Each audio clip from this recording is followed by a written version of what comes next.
Just gonna We're wait cooking one it up, second. yeah. So.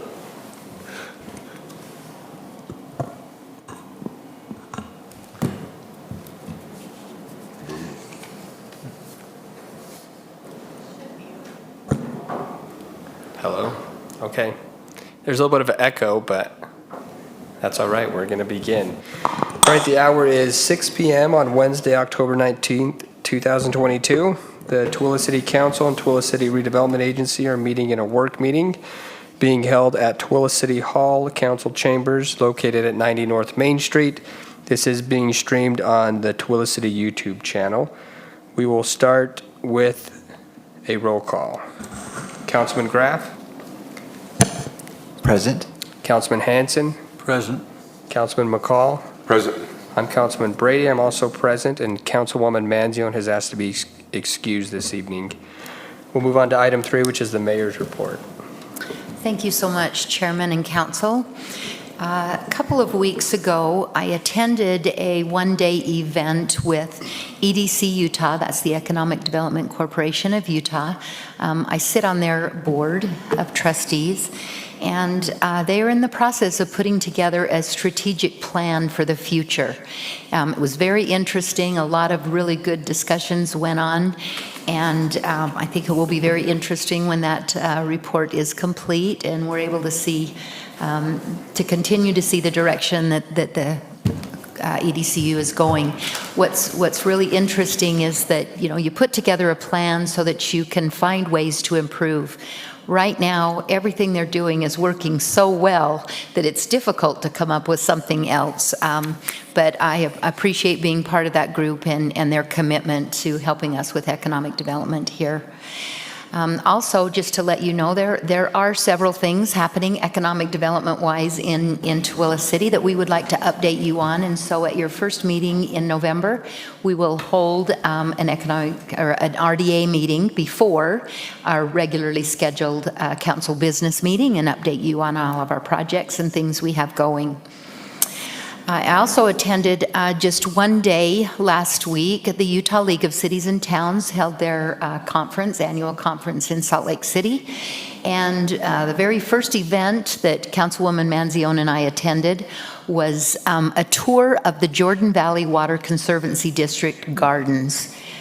So impressed. We were so impressed. We learned so much. We know we have a ways to go, but we now have some really great ideas at ways we can do detention basins that will have not just rock so that it will have weeds in it, but ways that we can put native plants in those areas. And really the way that they grow, you don't even see the rocks after a couple of years. They water themselves, they take care of themselves, they're beautiful. And we also learned a lot about what we can do at our residences and housing to help us to conserve water and really low maintenance and then low water usage. So I've spoken with members of the staff, and they are going to be working on some suggested code changes. We'll look at what other cities are doing and then also use Jordan Valley Water Conservancy District as a resource because they have tested this and they know what works and what really looks nice. So we're excited to bring that to you. Tonight, at the end of your business meeting, you are going to be voting on the invoices, and I just want to let you know about one that is coming. This fiscal note, we have been waiting a long time to get to this point, but we are finally going to pay off and retire the bonds for the 1000 North Main property. It is now being developed. We are very, very close to finishing the approvals on the site plan. You've already seen activity down there, but you'll see a lot of activity in a couple of weeks when they really start going. And again, we're able to retire those bonds. When the Kimball Group bought that property, we took those funds and put them in the fund balance and did not touch them for a reason. And that was because we hoped that we could pay off this bond. So you'll see that coming tonight. It's just over 3.6 million. So that's a very good thing. And then just the last item, I would just like to publicly thank everyone for their love and support this past week. It has been at times very difficult, and knowing that I will give a State of the City address and not see my sweet mom's face in the front row will be difficult. But I will tell you, she respected each one of you so much, learned a lot about government and public service, and I'm very proud of who she was, and thank you. Thank you, Mayor Nguyen. Move on to item 4, which is our council members' report. We'll start with Councilman Graff. Thank you. I had an opportunity to attend the Utah League of Cities and Towns annual conference, and it was great. It was it's good to hear new ideas. There was one presentation on what type of businesses are the least maintenance and cost the city the least but generate the most revenue, and it was fascinating just to learn about that and just different ideas, especially from the mid-sized or smaller-sized cities such as ours, and talk to fellow council members from around the state. And one conversation in particular stands out, talking to a mayor from a town, and they were talking about their city council and how they were having some struggles. And Marisa and myself had a good conversation saying, that's not something we experience. And I want to give my appreciation to my fellow council members, because it's been great. And to hear about some of the struggles, and we have our own struggles in our city as any other city, but I'm so grateful that one of them is in our ability to communicate with each other and with administration and with staff. And so that made me very thankful.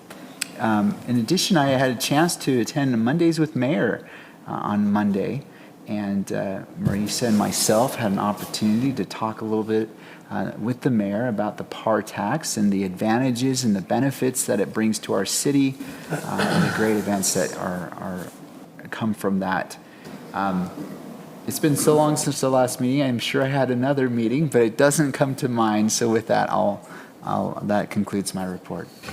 Thank you. We'll move on to Councilman Hanson. I don't have a lot to report. This last couple of months, I've been not doing as much. I've been laid up a little bit, but doing better now, so that's a good thing.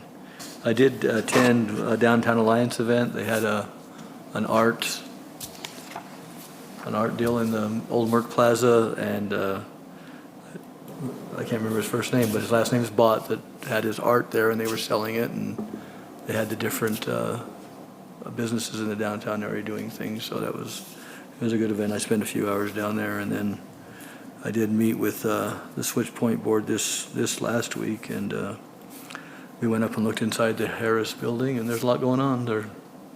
It's going to be cool because they're taking all the stuff out and making it, with all the beams showing and everything, so it's going to be pretty neat, but I'm excited for that to be happening, and yeah, it seems like a long time since we met. I agree. Your turn, Dave. Thanks, Ed. Oh, I also attended the Utah League of Cities and Towns conference, and I agree with what's been said. It was interesting, and I thought it went quite well. And there's a lot to learn from other cities around the state, and I brought back some stuff to give to Jared, some ideas with the RDA, some of the other RDAs, what they've done, and I think it was interesting. It was good. I enjoyed it. Thank you. Yeah, that was about it. Okay. I also feel the same way. I don't really know what I did the last 3 weeks, but I'm sure I did a lot. I know I did receive a few emails from some residents. I keep getting emails about trees. I think a lot of people are excited about planting more trees in our community, and so I'm really trying to point them in the right direction to help encourage that to happen. Right. We've excused our Parks and Recreation Director tonight, but I do know that he is working very closely with the Rotary Club, who was able to secure a $5,000 grant specifically to plant the trees. They are determining what kind of trees, and I think they've already decided where they're going to plant them, and the majority will be at the Skyline Park. But my understanding is that they will be planted in the springtime rather than this fall, and replace the trees up there. So Great. it's moving along. Thank you for that update. You bet. And that concludes my report. So we'll move on to item 5. Wow, I can't talk. It's been a long day at work. Our discussion items, item A is City Code text amendment regarding residential treatment facilities and programs in the MU-G Mixed Use General Zoning District, presented by Jim Bolser, the Community Development Director. Thank you. Good evening, Council.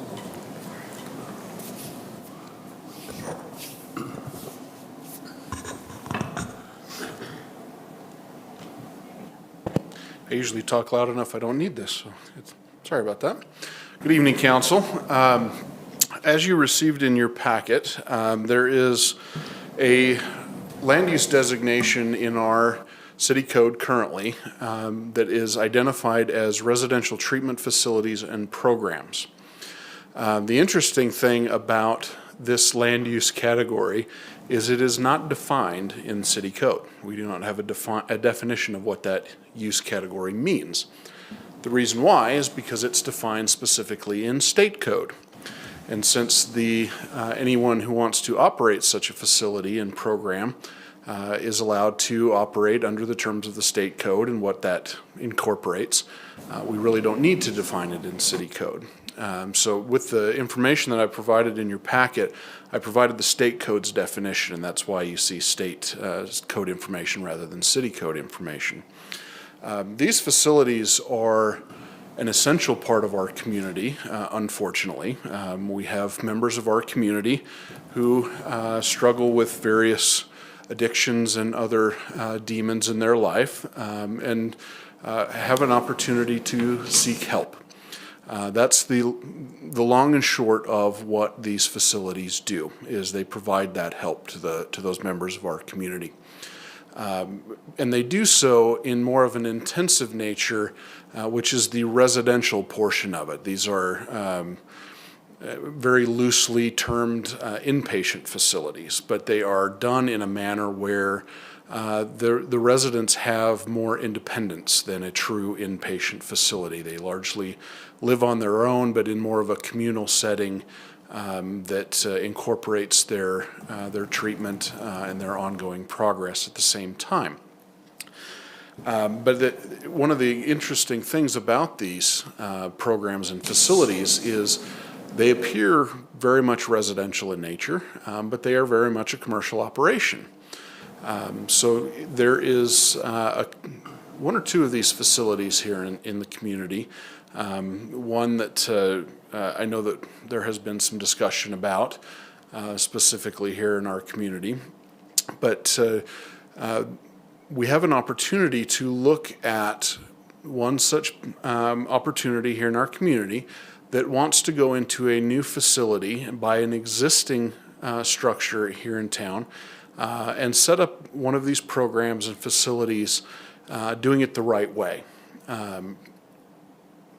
Obviously, from the title of this topic, it's in the Mixed Use General Zoning District is the site that they are looking at, the MUG zone.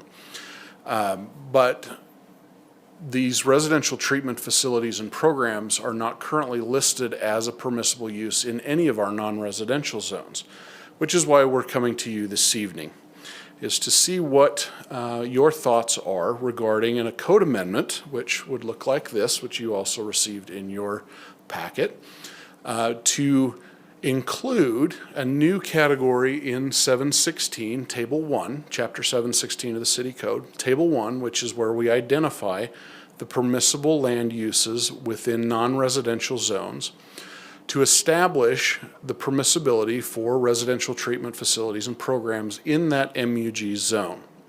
Now, what is the MUG zone? This is the area of our community currently zoned MUG. It's effectively the south end of Main Street, from about where Hood Street or 50 West ties in at the south end of the community, just south of Gopher Foods, along the Main Street corridor up to 100 South.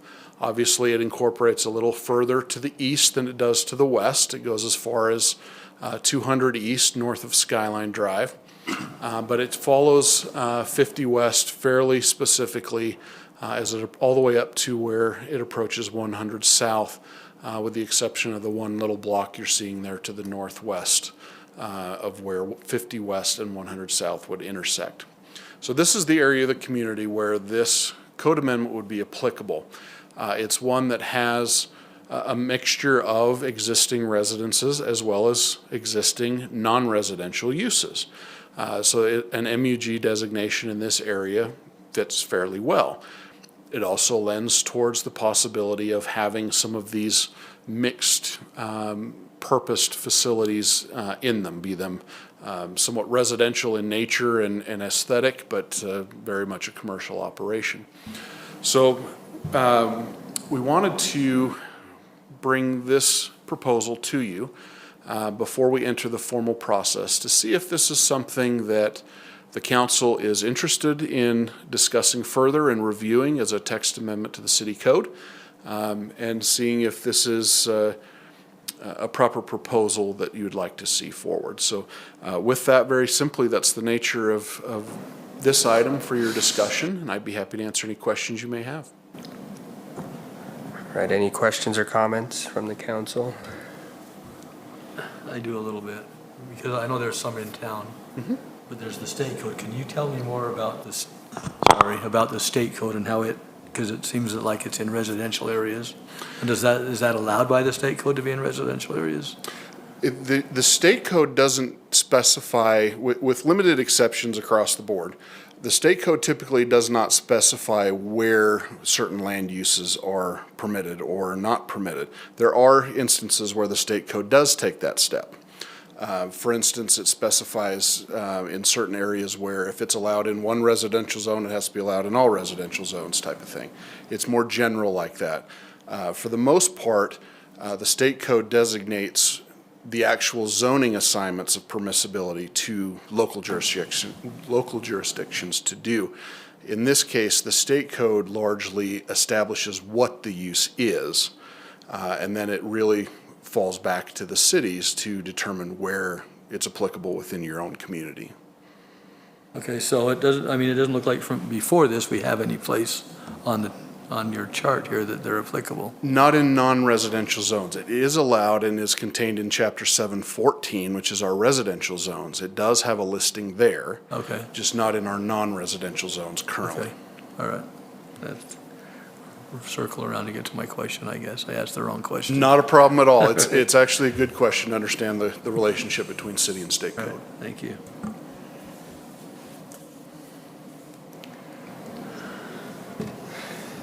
Any other questions? Oh, you said somebody was wanting to do this. Yes, we have had some discussions.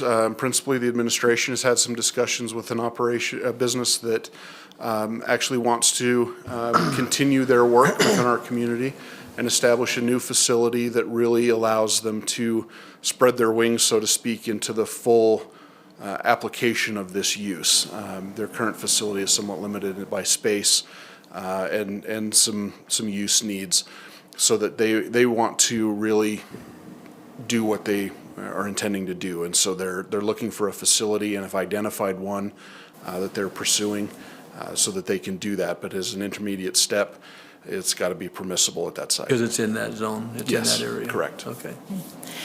Council, I just wanted to let you know that, this certain facility that I have been speaking to has been looking for quite some time. They are already operating here in our city, and they really are out of compliance in the zone that they are currently located. And so we have tried to help them to find a new facility that they can operate in.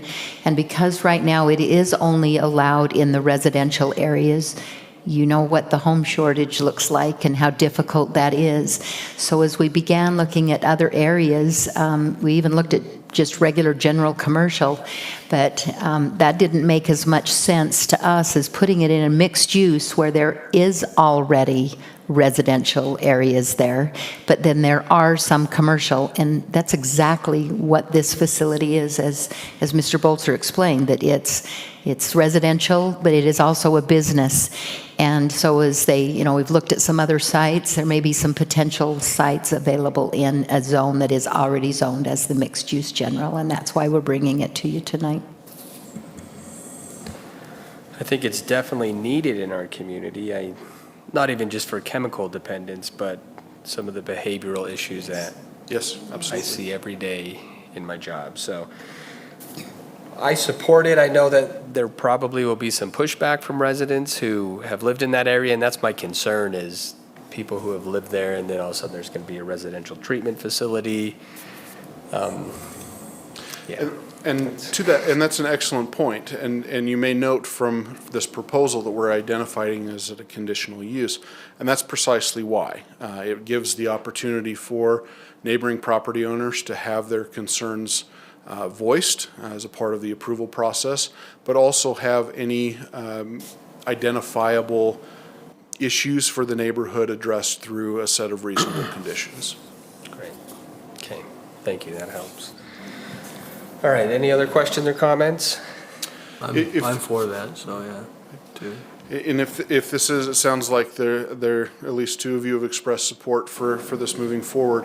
As I mentioned, it does still need to go through the formal process, so it'll be going to the Planning Commission for a public hearing, and then it would come back to you following that for your own public hearing and an ultimate decision.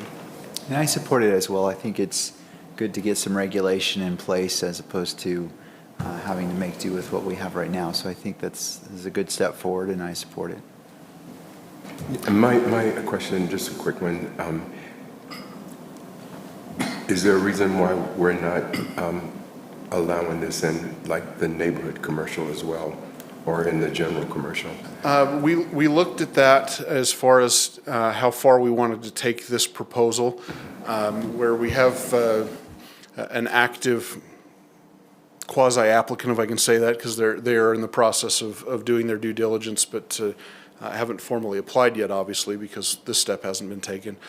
We wanted to at least get this step in place so that this one facility isn't held up before we really dove into where it may or may not be applicable in other zones. It very well may, but we wanted to not be an impedance to this one facility right off the bat. I don't know if that's a fair way to say it, Mayor. Yeah, it just made more sense, this, as we looked at all of the different zoning, where would it fit the best? And because it's, already allowable in just residential, we moved to really the next step that, in my opinion, the mixed use is exactly what this is, mixed use. And so at a future date, it may fit somewhere else also, but for now, this seems like the logical place to put it. Cool. Okay. Thanks, Jim. We'll proceed then to the Planning Commission and get public hearings noticed. Great. Thank you. Thank you. Move on to discussion item B, the LTAP Sidewalk Study Report. This is presented by Jamie Grandpré, the Public Works Director.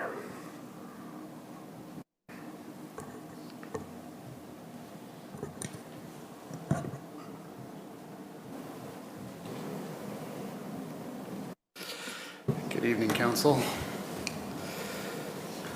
So I have before you the sign and sidewalk assessment that was done by LTAP over the past few months.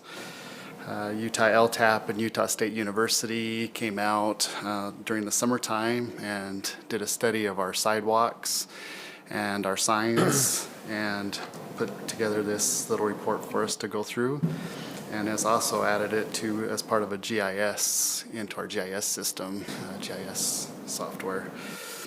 The purpose of this report was to provide some budget estimates and suggested priorities for proper sidewalk maintenance, dealing with obstructions and accessibility ramps for the ADA. As maintenance is crucial to protect and preserve the infrastructure and enhance the walkability of the sidewalks within Twila City, and signs being looked at as well for safety for the traveling public. All the data files was collected as shape files and put into our GIS, which makes it kind of easy to look at the data and to put some reports together. And so we just kind of have a few things, a few slides to go through and kind of show you what we was able to come up with. With sidewalks, 3 options was looked at. That was the sidewalk repairs, obstructions, and ADA ramps. And then with signage, we looked at the sign condition, the sign height, location, and if the pole was straight or crooked. just a kind of a disclaimer, this does just look at maintenance and existing sidewalks. This does not look at any future sidewalks. As usually those are done with developments. Okay. Next slide is the sidewalk repairs. I know it's kind of small as to fit on the slide, but it basically that's kind of Twila City there and looked at different categories from a 1/4 inch all the way up to 2 inch. So 1/4 inch, 1/2 inch, 1 inch, and 2 inch vertical separation or sags and what kind of separation we have. And so with that, there was 6,869 damage points within Twila City. Most of those being 3,182 being a 1/4 inch or less, which technically some of those could be done with just grinding.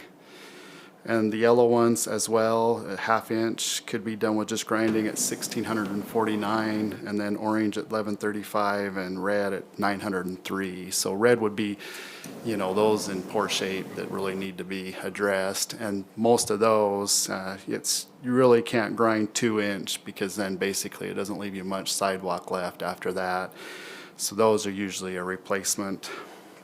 And so that's kind of where we came into play. That's quite a few points just located throughout the whole city. So it's really not just one portion of the city or another portion of the city. It's pretty much throughout the whole city that we've got issues. And so that's kind of with sidewalk repairs. And then the next slide deals with obstructions, being bushes, trees, landscaping, mailboxes, just anything that impacts the sidewalk that you can't get a full access, full use of the sidewalk. With that, we only had 188 total obstructions. On the map, it's kind of hard, but they are kind of pointed on the map of where those obstructions are. And then we got the ADA ramps on our next slide. This is our handicap accessibility. You have ramps with detectable warning surface and ramps without detectable warning surface. I got some pictures and some slides after that kind of explain that a little bit if you're not quite sure what those are. But if with a ramp, you know, there's the ramp itself, and then there's kind of the yellow detectable warning surface that's also installed to make it compliant. And so with the 2,411 crossings that are located in Twila City, there's only 72, which is a small number, that has no ramp. But the ones that do have ramps, we are almost 50-50 with a ramp with a detectable warning and with not a detectable warning. So we do have 1,179 ramps located in Twila City that do not have the detectable warning surface on it. And so that's about 48% compliance with ADA ramps. And then slide 5 just kind of looks at the sign data really quick. That's probably our biggest, at least positive positive takeaway, at least tonight, is signs ain't too bad. Out of the 1,000 or 1,100 signs, 1,080 signs surveyed, only 9% had an issue, either poor or very poor, with the majority being stop signs, 59 poor stop signs, and six very poor stop signs. So in that kind of, if you can kind of tell across the bottom, there's all the different signs that they look at. And yeah, speed limit and stop signs were, you know, the most that kind of popped up on the graph. So and then we move on to just costs. They did look at costs and budget estimates, and these are the costs they use. This is a pretty common kind of market cost that we're getting right now, and this is kind of the one that they used in Provo, and so they kind of use the same cost. So with a trip hazard, the vertical separation from 1/4 to 2 inch or greater than 2 inch, the 396 is just the replacement of the whole section of concrete that needs to be replaced. And then the lower, the 51 and 102 and 204 is just kind of grinding that down, or maybe even using a concrete lift strategy. So missing panels at 396, sags, fair 200, either grinding or kind of concrete lifting, to 396 for a pour, replacing that. installing a new ramp and a plate at $2,500, or installing a new plate at $500, and then panel price at $396. So in the next slides, as we kind of talk budget, that's where those numbers come from, is just kind of, that's kind of the numbers that we used. So sidewalks total repair cost, if we was to go out today and just replace everything that was bad, you're looking at $1.3 million, with 531,000 being quarter inch or less, and then all the way up to 357,000 to replace all of the ones that are 2-inch. The map there is kind of a distress map from the GIS. It just kind of shows you an area of kind of where those are at, which kind of the Overlake area, and then kind of just maybe the middle kind of portion of town is where most of those are located. And so that would be kind of the budget we'd be looking at right now to replace the sidewalks that are needing to be replaced. And then the next one would be the ADA ramps. You have the ones that would need to have a ramp and the detectable warning surface added to them at about 43,000, and then 705,000 for the detectable warning. So with this, if you're kind of doing the math's not going to check out with the numbers, just because there are some points that might have another issue that didn't get tagged as falling under, not having like a detectable warning, or maybe just had an issue with it but didn't get tagged that it was looked at with the cost wise. And so the math won't check out just on the slideshow, but in the GIS it actually does, as it's looking at other points that we're not really kind of showing on the graphs. So just kind of make that kind of just let you know about that. As we kind of move on. So here's just some things, some pictures they took. We had a lot of pictures, and I just threw up some just to kind of show you some missing panels and pieces. This is kind of what they're talking about when there's some missing panels or some pieces that are missing. So maybe work was done and the sidewalk never got put back, or they had taken some sections out. There was sidewalk there, and then you lose some sidewalk, and then sidewalk comes back up. And at one time there was probably sidewalk through there. I'd hope that there was sidewalk through there at one time. I don't know why we would just leave a section like that missing, but yeah, we had a few of those cases, and then we had some cases that dealt with obstructions and sags. Pretty good sag right there. That's probably one that really probably needs to get taken care of. And then trees, homeowners not keeping up on their tree and landscaping that we got, where trees and bushes and stuff are coming out into the sidewalk. And then another thing is when we have somebody orders some mulch and puts it on the sidewalk and then just leaves it there, which we get a lot of that, and kind of just gravel and people doing landscape that order that stuff, and then it just kind of sits there for a while before somebody gets around to it. And then a mailbox kind of just popping up when people kind of put a mailbox there. Here it's kind of hard because there's no park strip, and the mail does want to be right there at the curb, and so that kind of hinders it when they put in those nice decorative brick mailboxes, and they take half the sidewalk. So that's just kind of some of the stuff that we ran into picture-wise of some of the stuff that we have out there going on right now. And then with this, really quick, let's just talk about the ADA. So this is no detectable surface. So I should have probably put a side of the yellow detectable surface that usually goes in there at the bottom of the ramp, and so that's kind of what's missing in that picture on the left. And then the picture on the right should kind of go into a ramp, which is non-existent. So that's kind of where they're looking at, does it have a ramp? Should it have a ramp? And then if it does it have a detectable warning surface? And so that's kind of the issues that they look at with ADA stuff. And then going on to the next slide, just wanted to really quick give you an update on our 50/50 sidewalk program that we started a while back. We had so far from January 12th of this year to September 30th of this year, we had 48 applicants, and 50%, 24 of those applicants have paid their portion, and we have replaced their sidewalk. And so with that, we have spent only $29,695 of our money, and they have paid the same portion as well. And so we still have a budget of $144 remaining in that account for the 50/50 program. And then I did add a picture of a before and after of one that we did. This one is a common one that deals with trees causing the issue. And this was on Caprice Circle where we had the trees, and we have talked to residents that have done the 50/50 and say, you know, I've told them that if we're going to replace the sidewalk, if it's a tree causing the issue, that we want the tree kind of taken care of to where it's not going to cause an issue with the sidewalk in the future.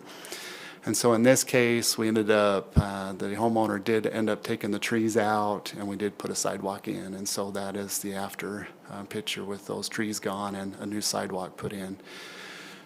So we are trying to make sure that when we do replace sidewalks, that we're not going to end up with the problem again, and trying to get those taken care of. So that's kind of a quick kind of presentation, and kind of just went through things really quick. Recommendations that we did look at is the possibility of doing a 10-year program, of putting about $212,000 a year into working on replacing sidewalks, starting with those in the red zone and just working our way up, and recommending that we have LTAP come out every 5 years to update where we're at, and if there's any new sidewalks that have popped up. Well, not new sidewalks, but just existing sidewalks now that are, you know, in the red zone or yellow zone or whatnot. So that's kind of our recommendation that I have to the council as we kind of move forward. We still do have $200,000 in the city repair budget for sidewalks that we have really not touched, that we've been just waiting for this study to come out. So we could start funding some of those replacements now and start getting some of the red ones alleviated. All right, any questions or comments? I have a question. So a quarter inch is not very much. I mean, do them really need to be replaced, or what would they do with them? Would they just grind them off? Yeah, or usually they just try grind and those taper 'em? off, but we just usually kind of check. With ADA, we have to be really careful because a quarter inch could still be a tripping hazard for them. And so with those are usually just kind of a grinding. You can grind those out and be done with them. That seems like And even half of an them are that, inch. yeah. Yeah, even half and quarter inch you probably could grind. Okay. All right. Thanks. Yep. I wish we would have had this the night we had our truth in taxation, so the residents can see the infrastructure in Tooele and the needs that we have. So I kind of say that jokingly, but at the same time, it's true that there's just not enough funds to go out and repair all of these at one time, and that's what we end up doing is we try to put a little bit here every year, but that's why taxes are important and to have sufficient tax base. So, all right, any other questions or comments? All right, thanks, Jamie. Thank you. All right, item 6 is a closed meeting, and we don't have anything for closed meeting tonight, so we will go to item 7, which is to adjourn. So we are adjourned from our work meeting, and we will reconvene at 7 for our business meeting.